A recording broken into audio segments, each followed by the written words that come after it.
الكرام إن الله وملائكته يصلون على النبي يا أيها الذين آمنوا صلوا عليه وسلموا تسليما اللهم صل على سيدنا مولانا محمد وعلى آل سيدنا ومولانا محمد সাল্লাল্লাহু আলাইহি ওয়াসাল্লাম। সর্বপ্রথমে প্রশংসা জ্ঞাপন করছি সেই মহান আল্লাহর দরবারে, যিনি আমাদেরকে বসার মতো তৌফিক দিয়েছেন। সকলে বলুন আলহামদুলিল্লাহ। দরুদ ও সালাম সেই বিশ্ব নবীর দরবারে, অসংখ্যবার দরুদ ও সালাম।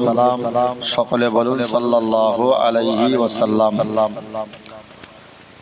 তো ভাই, সন্ধ্যার পর থেকে এ পর্যন্ত একাধিক বক্তার মুখ থেকে বিভিন্ন রকম আলাপ আলোচনা আপনারা শুনছিলেন।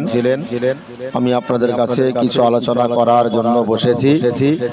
আল্লাহ যেন আমার বলার এবং আপনাদের শোনার মতো তৌফিক আল্লাহ দান করেন। সকলে বলুন আমিন। তো ভাই, ইতিপূর্বে বিদায়ী বক্তা ভাই অনেক যুদ্ধ বিগ্রহের কথা ইতিপূর্বে আপনারা আলোচনা শুনছিলেন। ঠিক তারই পাশে আমি কোরআন হাদিসের আলোকে কিছু কথা আলোকপাত করেছি। কথাগুলো শোনার জন্য অনুরোধ করেছি। মজলিসটা একেবারে টাক পোকা মতো লেগে গেছে। অনুরোধ করেছি আপনারা ওই বসা অবস্থায় আস্তে আস্তে সামনের দিকে এগিয়ে আসুন। মহান আল্লাহ কোরআন শরীফের ভিতরে বলেন, কুল ইন কুনতুম তুহিব্বুনাল্লাহ ফাত্তাবিউনি ইউহিব্বুকুমুল্লাহ। মহান আল্লাহ বলেন, হে রাসূল আপনি বলুন, যারা আমি আল্লাহ আমাকে ভালোবাসতে চায় তারা যেন আপনার ইত্তেবা অনুসরণ করে। তার মানে এর সারাংশে যেটা আমরা বুঝি, রাসূলকে মহব্বত করা মানেই আল্লাহকে মহব্বত করা। কারণ আমরা সকলে অবগত, বড় জায়গায় উঠতে গেলে আগে নিচ থেকেই উঠতে হয়। তো সেদিকে খেয়াল করেই আমরা নবীর মহব্বত, নবীর ভালোবাসাটা যদি আমাদের ভিতরে আমরা জাগরণ করতে পারি তো অবশ্যই আল্লাহ আমাদের উপরে রহমত দেবেন। আল্লাহর বান্দা বলে রাখুন, তাই মহান আল্লাহ কোরআন শরীফের ভিতরে আমার আল্লাহ স্পষ্ট করে জানিয়ে দিলেন, ও জগৎবাসী তোমরা মনে রাখো, আমি তামাম পৃথিবীর জন্য আমি আল্লাহ যত মখলুক সৃষ্টি করেছি সমস্ত মখলুকের জন্য আমি আমার নবী কি মুহাম্মদ রাসূলুল্লাহ কি মহান আল্লাহ নবী এবং রাসূল করে পাঠিয়েছেন। নবী মুহাম্মদ রাসূলুল্লাহর পরে আর কোন নবী হবে না, আর কোন নবী আসবে না। তিনি হলেন শেষ নবী, আর শেষ নবী হবেন হাসরের মহাময়দানে আল্লাহর কাছ থেকে সুপারিশ চেয়ে নেবেন। কেবলমাত্র পৃথিবীর জমিনে যত নবী রাসূল আল্লাহ পাঠিয়েছেন, কোন নবী রাসূলরা আল্লাহর কাছ থেকে সুপারিশ চেয়ে নেবার সাহস তারা পাবে না। কেবলমাত্র নবী মুহাম্মদ রাসূলুল্লাহ সাল্লাল্লাহু আলাইহি ওয়াসাল্লাম তিনি একমাত্র আল্লাহর কাছ থেকে সুপারিশ চেয়ে নেওয়ার অধিকারটুকু পাবেন। জোরে বলুন সুবহানাল্লাহ। আল্লাহর বান্দা মনে রাখুন, আমি আপনাদেরকে যে কথাগুলো বলতে চাইছিলাম, বিদায়ী বক্তা আপনাদের কাছে যুদ্ধের কথা বলছিলেন। বর্তমান পরিস্থিতির উপরে দাঁড়িয়ে একটা কথা মাথায় রাখুন, বর্তমান পরিস্থিতির উপরে এই কথাই তো আমি বলতে পারি, সেটা হলো আপনার আমার জন্য বড় যুদ্ধ হলো, বড় জিহাদ হলো নিজের নফসের সঙ্গে জিহাদ করা। নিজের নফসের সঙ্গে যদি আমরা জিহাদ করতে পারি তবেই তো আল্লাহর নবীর সুপারিশ হাসরের মাঠে আমরা অবশ্যই পাবো। আল্লাহর রহমত ওই বান্দার উপরে মহান আল্লাহ অবধারিত দেবেন। জোরে বলুন সুবহানাল্লাহ। যদি আমরা এই কর্মগুলো আমরা করে যেতে পারি ইনশাআল্লাহ। ইসলামের যুদ্ধের ভিতরে একটা যুদ্ধ হয়েছিল, যুদ্ধটির নাম হলো হুনাইনের যুদ্ধ। তৎকালীন জমানাতে একটা নিয়ম ছিল, যুদ্ধের মাঠে যদি সেনাপতি তৈরি করা হয়, সেনাপতি নিযুক্ত করা হয়, নির্বাচিত করা হয়, 1 2 3 তিনজনকে সেনাপতি নিযুক্ত করা হয়। নবী মুহাম্মদ রাসূলুল্লাহ সাল্লাল্লাহু আলাইহি ওয়াসাল্লাম তিনজন সেনাপতি নিযুক্ত করলেন, নির্বাচিত করলেন। তার ভিতরে প্রথম নম্বরে হযরতে হুযায়ফা রাদিয়াল্লাহু আনহু। আর যারা সেনাপতির দায়িত্ব পালন করেন, একজন দুজন তারা অবশ্যই ওই জিহাদের মাঠে তারা শহীদ হন। আল্লাহর বান্দা মনে রাখো, আল্লাহর নবীর সাহাবী হুযায়ফা রাদিয়াল্লাহু আনহু যেদিন রাসূলুল্লাহ হুনাইনের যুদ্ধের জন্য আল্লাহর নবী যখন যুদ্ধের ঘন্টা, যুদ্ধের দামামা বাজিয়ে দিলেন, সবাই যুদ্ধের জন্য তৈরি হলেন। কিন্তু হুযায়ফা রাদিয়াল্লাহু আনহু ওই দিন মদিনার কোন একটা সুন্দরী রমণীকে বিবাহ করার জন্য তিনি বিবাহ মজলিসে বসেছেন। যুদ্ধের ঘন্টা বেজেছে, হুযায়ফা তিনি মদিনার কোন একটা সুন্দরী নারীকে বিবাহের জন্য বসেছেন। আল্লাহু আকবার। তো জিহাদের মাঠে যাবেন, যুদ্ধের ঘন্টা বেজে গেছে, হুযায়ফা আদৌ খবর রাখেন। তো হুযায়ফা রাদিয়াল্লাহু আনহুর কাছে রাসূলুল্লাহ একটা পত্র লিখে পাঠালেন। আল্লাহর বান্দা মনে রাখো, আল্লাহর নবীর সাহাবী হুযায়ফা রাদিয়াল্লাহু আনহু ওই সময়তে ওই বিবাহ মজলিসে ইজাব এবং কবুল হয়ে গেছে, বিবাহ হয়ে গেছে।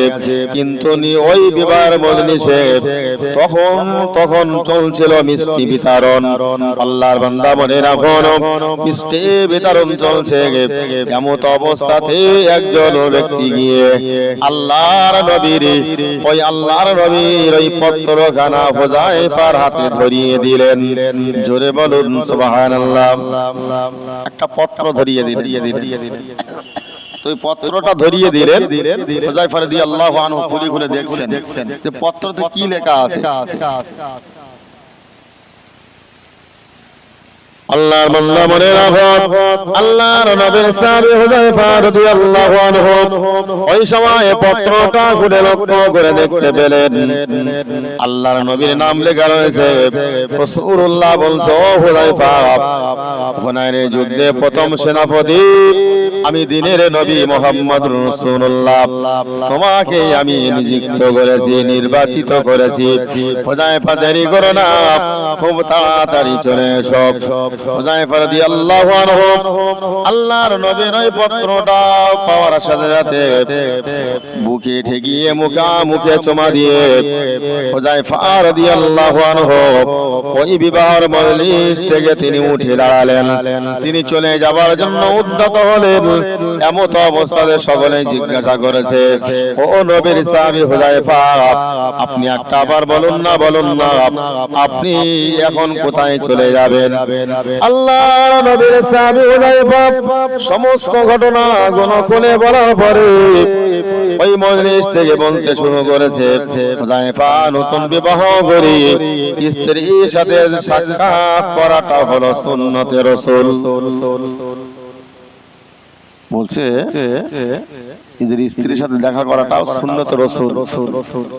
বলছে দেখা করার মতো সময় আমার নাই, আল্লাহর নবীর সাথে আমাকে দেখা করতে হবে। আল্লাহ রাসূল আমার জন্য পত্র লিখেছে। আল্লাহর বান্দা বলে রাখো, আল্লাহর নবী মুহাম্মদ রাসূলুল্লাহ সাল্লাল্লাহু আলাইহি ওয়াসাল্লামের ওই পত্রটা পাওয়ার পরে থেকে হুযায়ফা রাদিয়াল্লাহু আনহু আর কাল বিলম্ব না করে ওই বিবাহর মজলিস থেকে ফরার পিটি সওয়ার হলেন। খুব দ্রুত বেগে দিনের নবী মুহাম্মদ রাসূলুল্লাহ সাল্লাল্লাহু আলাইহি ওয়াসাল্লামের দরবারে হুযায়ফা এসে হাজির। আল্লাহ নবী বললেন, ও হুযায়ফা রে, আমি দিনের নবী মুহাম্মদ রাসূলুল্লাহ বলছি, আগামী কালের জিহাদের জন্য আমি তোমাকে সেনাপতি নির্বাচিত করেছি প্রথম নম্বরে। জোরে বলুন সুবহানাল্লাহ। বলছে হুযায়ফা, আমি প্রথম সেনাপতি নিযুক্ত করেছি প্রথম নম্বরে তুমি, তারপর আবার দুজন।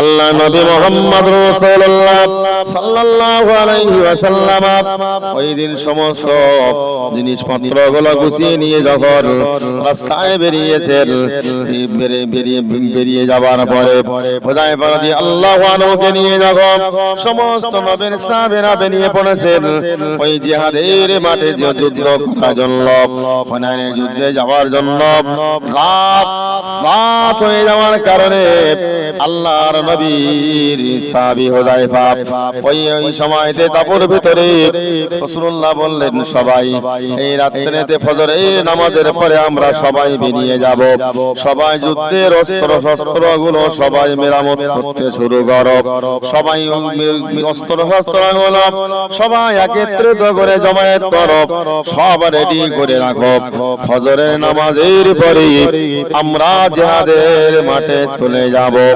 জোরে বলুন সুবহানাল্লাহ।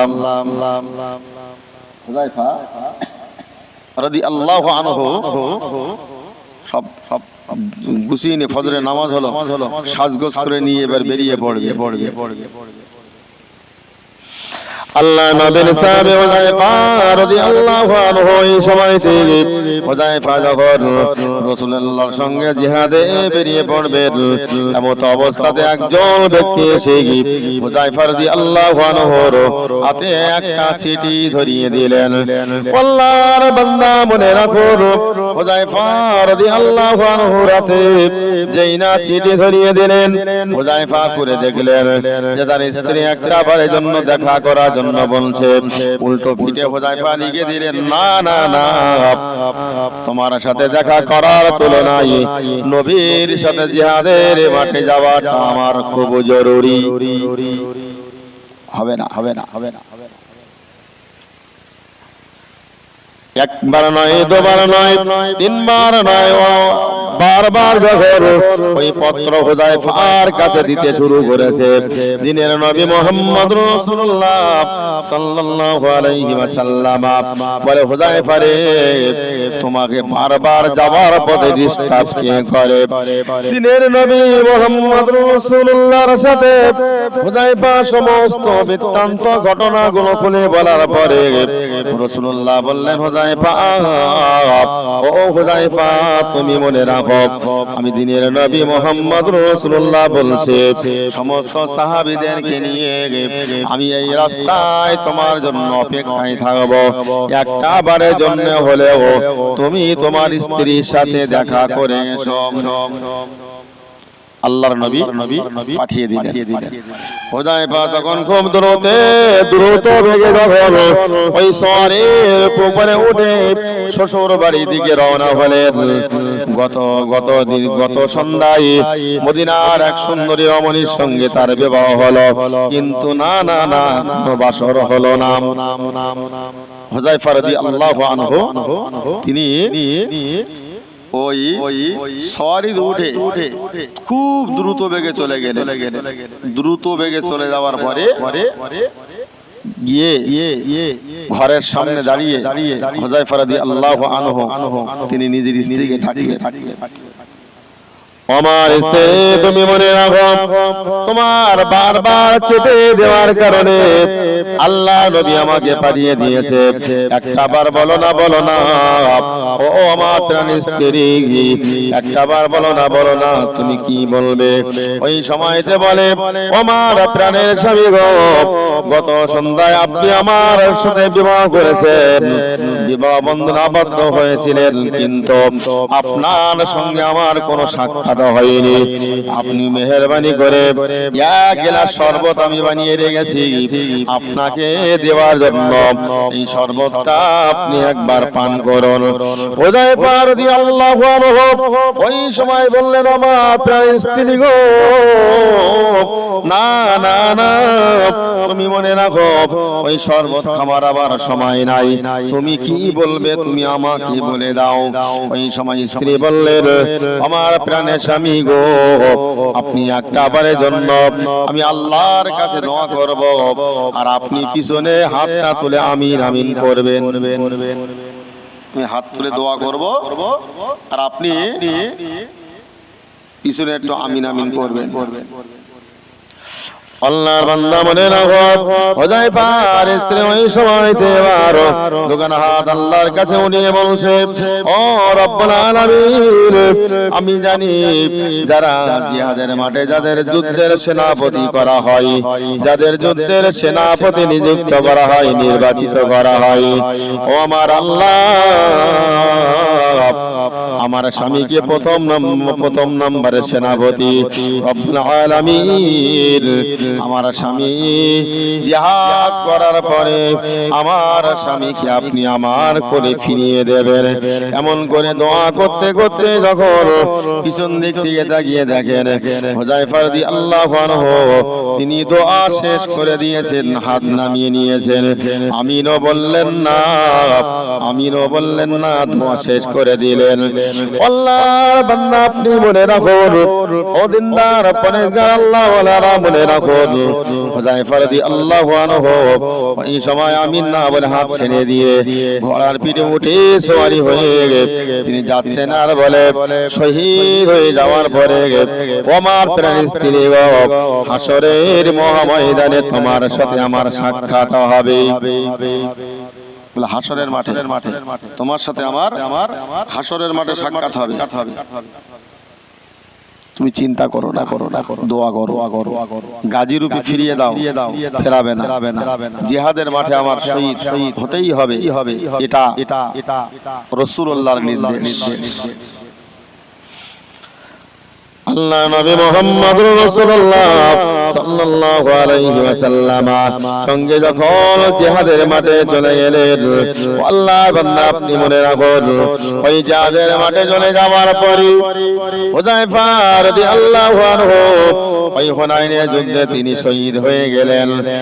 পর আরেকজন সেনাপতি শহীদ হয়ে গেলেন, দিনের নবী মুহাম্মদুর রাসূলুল্লাহ সাল্লাল্লাহু আলাইহি ওয়াসাল্লাম তিনি বললেন, গত দিনে বিবাহ করেছে, না তার বাসর করা হলো না, তার স্ত্রীর সঙ্গে সাক্ষাৎ ভালো হলো না। দিনের নবী মুহাম্মদ রাসূলুল্লাহ ওই সময় বলছেন, তারা জানাজা পড়ালেন, সব কিছু করলেন, কিন্তু তারা এমনি করে রাসূলুল্লাহ সাল্লাল্লাহু আলাইহি ওয়াসাল্লাম তিনি আফসোস করলেন, হুযায়ফার জন্য আল্লাহর কাছে দোয়াও করলেন। আল্লাহ এই সেই হুযায়ফা গতদিনই বিবাহ করেছে, কিন্তু তার বাসর করা হলো না, স্ত্রীকে নিয়ে ঘর সংসার করা হলো না। আল্লাহর বান্দা মনে রাখো হুযায়ফা রাদিয়াল্লাহু আনহু ওই সময়তে তার স্ত্রী শুনতে পেলেন, তিনি তার স্ত্রী কেঁদে কেঁদে জারে জার হয়ে যান। আল্লাহ নবী মুহাম্মদুর রাসূলুল্লাহ সাল্লাল্লাহু আলাইহি ওয়াসাল্লামকে লক্ষ্য করে জিবরাইল ফেরেশতা বলেন, ইয়া রাসূলুল্লাহ, ইয়া হাবিবাল্লাহ, হুজুর আপনি একবারের জন্য জান্নাতের দিকে আপনি তাকিয়ে দেখুন। জোরে বলুন সুবহানাল্লাহ। দিনের নবী মুহাম্মদুর রাসূলুল্লাহ সাল্লাল্লাহু আলাইহি ওয়াসাল্লাম জান্নাতের দিকে লক্ষ্য করে দেখেন, তাকিয়ে দেখেন যে হুযায়ফার জন্য হাজার হাজার জান্নাতি হুরেরা ওয়েলকাম জানিয়ে নিয়ে যাওয়ার জন্য তারা দাঁড়িয়ে আছে। জোরে বলুন সুবহানাল্লাহ। জিহাদের মাঠে যারা শহীদ হয় তারা কখনো মুর্দা নয়, তারা হলো জিন্দা। এই জন্য মহান আল্লাহ জানিয়েছেন, ওয়ালা তাকুলু লিমান ইয়াকতালু ফি সাবিলিল্লাহি আমওয়াত বাল আহইয়াউ ওয়ালাকিন লা তাশউরুন। যারা আল্লাহর রাস্তায় শহীদ হয়ে যায় তাদেরকে তোমরা মৃত বলো না, মৃত বলো না।